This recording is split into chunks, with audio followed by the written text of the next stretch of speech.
Conflict is yet again brewing in Europe.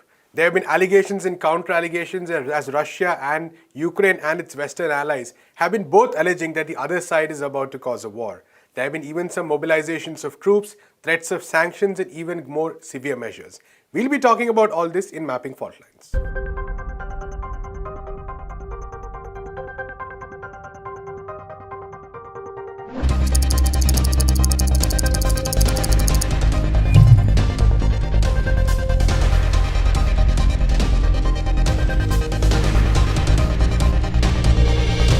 We have with us Prabir Purkayastha. Prabir, so over the past few days and even weeks for that matter, we have been hearing a lot of news items, some of them in isolation, that there are soldiers mobilizing. There have been statements by leaders from Ukraine, leaders from the West, including the US, which is quite far away. But nonetheless, Antony Blinken has been making some statements. The Russians also have been saying, warning against a return to the kind of armed confrontation that used to be the norm in Europe in decades past. So could you maybe quickly take us through what is the situation on the ground as far as Russia and Ukraine are concerned? What are the issues at stake here? You see, the first thing, of course, is that the Donbas region, which has declared autonomy from Ukraine, it is not separated from Ukraine. It was promised that there will be, under the Minsk Accords, Minsk II Accords, if I remember correctly, that there would be a autonomy which would be guaranteed by certain steps that the Ukrainian state would take. Those have not been implemented, and though Russia has talked about it and written to both Germany and France, who are the guarantors of the Minsk Accords, no steps have been taken by the Western powers on this at all. And the United States from the beginning has been a spoiler, as we know, wanting Ukraine to really expand up to Russia's borders, meaning NATO comes up to Russia's borders. It already has come to borders in other parts, but here too. And for Russia, that has been a no-no. Of course, it's Crimea and Sevastopol, the naval port is involved, but also the fact that they do see themselves as protectors of the Russian ethnicity within Ukraine, which is really the Donbas region, and what was really won through a civil war, virtual civil war in that part of the world, that gain should not be lost because both Germany and France took no measures, and Russia did not take also any measure to see that autonomy which was promised in the Minsk Accord is really observed. Now, it's also clear that the United States does not want to play by the Minsk playbook. They are very clear that they would like to come to the borders of Ukraine. The Donbas region autonomy, that since Ukraine, the current dispensation or the earlier one, does not accept, it would like to dismantle it if it can. That is something they would back. Why they would back that? Because they want Ukraine to join the NATO, and Ukraine wants that the autonomy of Donbas region not to be there. Right. And therefore they would like to position their troops there also. This is a red line that is there, and this is what Russia has said, that there is a red line they have, that if NATO comes to the Donbas region, supports Ukraine to come to the Donbas region, if Ukrainian army enters Donbas, then Russia would protect Donbas. That is the basic framework they have set, and this is where the conflict is. Because as far as the US is concerned, that region belongs to Ukraine, therefore Ukraine presumably has a right to take it back by arms. And the Minsk Accord, according to them, US was never a signatory to that, and Germany and France do not seem to want to own up to that as well. So therefore that accord for them is dead. So Russia, if it prevents Ukraine from coming up to the borders, then that would be taken as a gesture of bad faith. If Russia intervenes, then it can possibly go to war, conflict on the ground with not only Ukrainian troops, but with NATO troops as well. And the disturbing part in all of this are two kinds of threats we see emanating. One is from what a German politician belonging to the Green Party, which is a part of the ruling coalition now, said that we could also use nuclear weapons in a first strike if Russians cross the border. Now, threatening nuclear attacks in a first strike this is extremely dangerous talk, because what you're talking about is the destruction of the human civilization. That should be done in this kind of way itself raises the temperature and makes such a possibility even more likely, that you can trigger a nuclear war without really intending to. So that is one part of it. And the other threat that has come from Blinken, and he seems to be the guy who seems to be handling our threats everywhere. And then we have various American emissaries to try and cool the waters, whatever it is, try and see that you can calm the issues down a little bit. So Blinken has said that severe financial sanctions, which will hurt Russia far beyond what we have done now. Are they really talking about throwing Russia out of for instance, the SWIFT financial system? What are they really talking about when they say all of these things?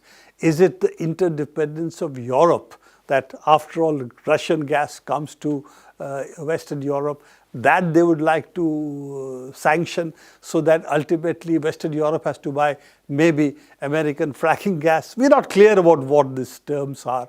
But the fact that Blinken is making this kind of threats also is war talk, because ultimately financial war is a war. It should not be taken to be something which is not, because it's not a kinetic war, therefore it is not war. It is also an economic war, is also war. So I think this kind of scenarios brings back memories of what we have seen earlier, brinkmanship of an order which we haven't seen in Europe for a long, long time. So I think that's what should be of cause for concern for everybody. And this threat of sanctions which the United States holds out, if other countries do not listen to them, I think is going to be on the agenda for all countries, because we, in India for example, we have the S-400 issue. Right. And as you know, the Americans have also threatened India with sanctions, particularly if we buy the S-400 anti-missile batteries. So if we do that, that will also mean that it's not something only Russia will be facing a problem. All countries who deal with Russia, and we have serious economic as well as armaments deals with Russia, we would also be at risk, as we were when the United States sanctioned Iran. Right. And our oil supplies were hit. So I think this is something the world has to come to terms with. Does the US have the right to disturb the world in any way it seeks fit? As long as it holds the financial powers, then it believes it can do so. And according to American terminology, set new international rules in place. So basically, still want to be the global number one, even if the other political, economic, scenario does not square up to that. This is what we seem to be seeing at the moment. So Ukraine is a test case, right, just as Taiwan is a test case under the freedom of navigation. On the other side, this is a test case. One side, Ukraine with Russia, and Taiwan with China. Right. So I think these are the two things to watch in the near future. Right, Prabir. Actually, my second question was regarding that, because the Donbas issue has been around for quite some time. It's not something that began over the past few months.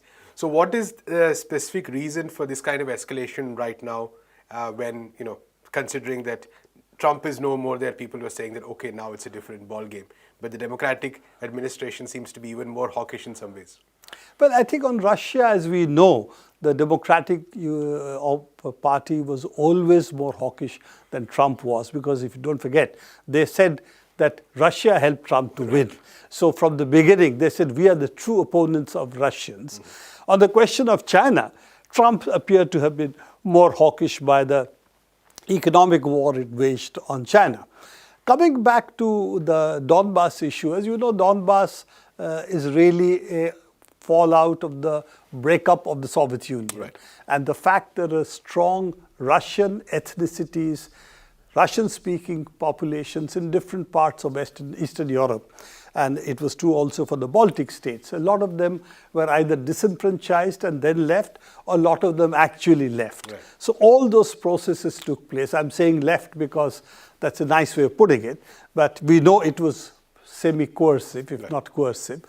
In Ukraine, there is a very large population of that, and as we know, large population of even those who identify themselves as non-Russian speak Russian.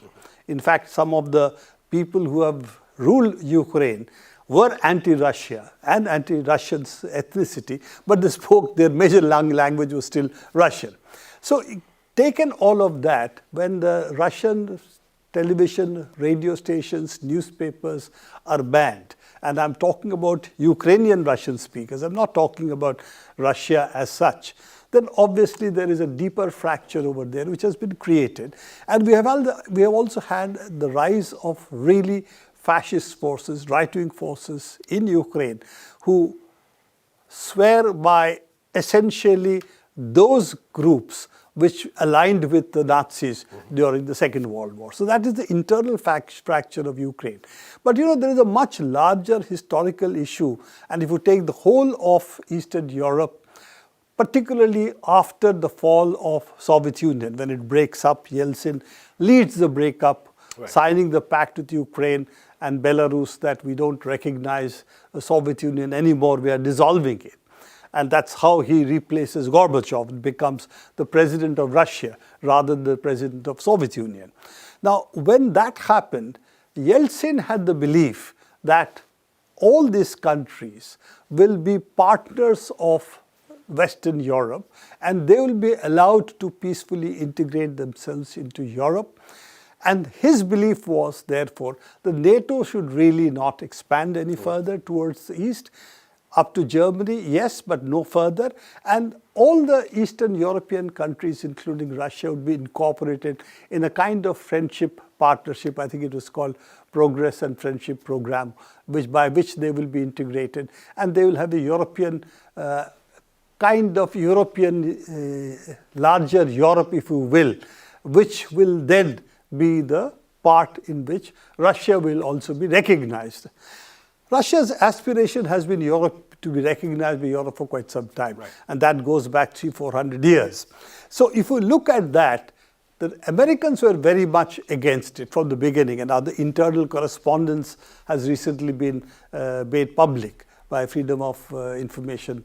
So all these documents are now in public domain, and it is very clear the Americans didn't want that to happen, but it's a very simple reason. They lose their dominance over Europe, and NATO was their instrument of doing that. So they wanted to reconfigure NATO as an instrument of domination of not only Europe, but also rest of the world. In fact, NATO was then going to look out of Europe as well, becoming the main gendarme, if you will, of big capital, global capital, of course, which United States was the key one.